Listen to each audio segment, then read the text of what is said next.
அரைக்கீரை பருப்பு போட்டு கடைய போகிறேன். அதுக்கு பருப்பு, பச்சை மிளகா, சின்ன வெங்காயம், தக்காளி, பூண்டு இதெல்லாம் போட்டு உள்ள புளி போட்டு கீரையை போட்டுப்போம்.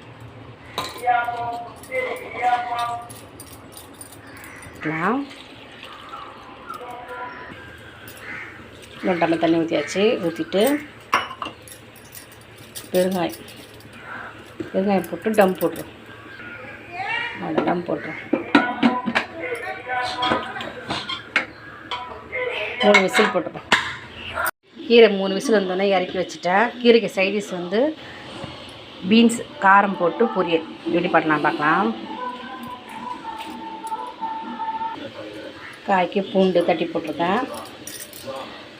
1.5 ஸ்பூனில் ஒரு 2 ஸ்பூன் மிளகாத்தூள், மஞ்சள்தூள் போட்டு திட்டமாக தண்ணி வச்சு ஒரு 2 விசில் விட்டு ஆஃப் பண்ணிடுவோம். தண்ணி இந்த அளவுக்கு வைக்கணும். வச்சுட்டு டம் போட்டுருவோம்.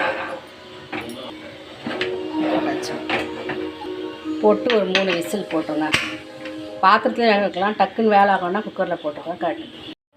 கீரையை நல்லா வெந்துருச்சு பாருங்கள். இப்போ இதை கடைஞ்சிட்டு வந்துடுவோம். கீரை கடைஞ்சாருச்சு. இது நல்லா கடைஞ்சாச்சு. கீரையை தாளிச்சிடுவோம். எண்ணெய் வச்சு எண்ணெய் காஞ்சிச்சு. கடுகு போட்டோன்னா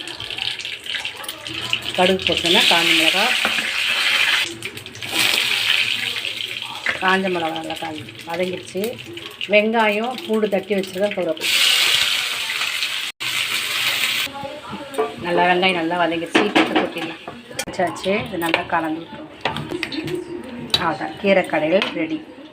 அடுத்து பீன்ஸ் தாளிச்சிடுவோம். அது இந்த மாதிரி வெந்தால் கரெக்டாக இருக்கும். தாளிக்கிறதுக்கு கடாயை வச்சிட்டேன். கடுகு 1 ஸ்பூன், கடுகு கொஞ்சம் கடலைப்பருப்பு உளுத்தம்பருப்பு 2 ஸ்பூன், கருவேப்பிலை. இப்போ பீன்ஸை போட்டுக்கலாம். கொஞ்சமாக உப்பு போடுவோம். அப்புறம் கரிச்சிடப்போம். அவ்வளோதான், பீன்ஸ் பொரியல். இந்த மாதிரி தண்ணிலாம் சுண்டி வந்தோன்னே ஆஃப் பண்ணிட வேண்டியதான். அரைக்கீரை கடையல், அதுக்கு பீன்ஸ் பொரியல். பிடிச்சிருந்தால் லைக் பண்ணுங்கள்.